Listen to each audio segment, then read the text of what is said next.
আমার উনুন বানিয়ে দিয়েছে আমার পাশের বাড়ির ঠাম্মা। আমার পাশের বাড়ির ঠাম্মাকে মাটি দিয়ে এসেছিলাম, আমার ঠাম্মা উনুন বানিয়ে দিয়েছে।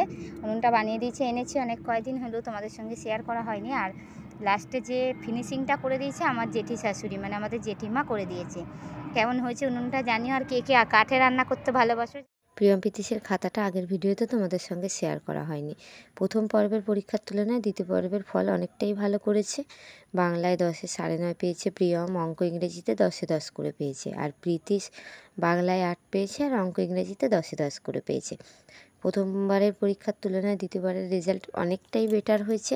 আর জীবনে তো প্রথম পরীক্ষা দিচ্ছে, এই নিয়ে এত ভেঙে পড়লে চলবে না। আগামী দিন এখনও ওদের জন্য পড়ে আছে, এর জন্য ওদের ভয় দেখালেও চলবে না।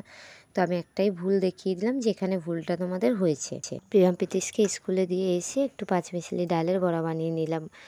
সাথে আদা রসুন লঙ্কা এগুলো পেস্ট করে নিয়েছি, পেঁয়াজ কুচি, একটু কালো জিরে দিয়েছিলাম, ধনে গুঁড়ো জিরে গুঁড়ো, একটু স্বাদ মতো লবণ দিয়ে বড়া বানিয়ে আমি বড়া ভাজা দিয়ে ভাত খেয়েছিলাম। গরম গরম বড়া ভাজা ভাত বেশ ভালোই লাগে। খাওয়া দাওয়া হয়ে গেলে একটু গিয়েছিলাম বারাসাতে। এইটা হচ্ছে আমাদের বারাসাতের বড় মায়ের মন্দির। দেখো, আর সে গেটটাও খোলা ছিল, বেশ সুন্দরভাবে ছবিও নেওয়া গেছে। ওখান থেকে বেরিয়ে আমি যে দরকারে গিয়েছিলাম সে দরকার মিটিয়ে বাড়ি চলে এলাম প্রিয়ম প্রীতিশের জন্য একটু মিষ্টি নিয়ে।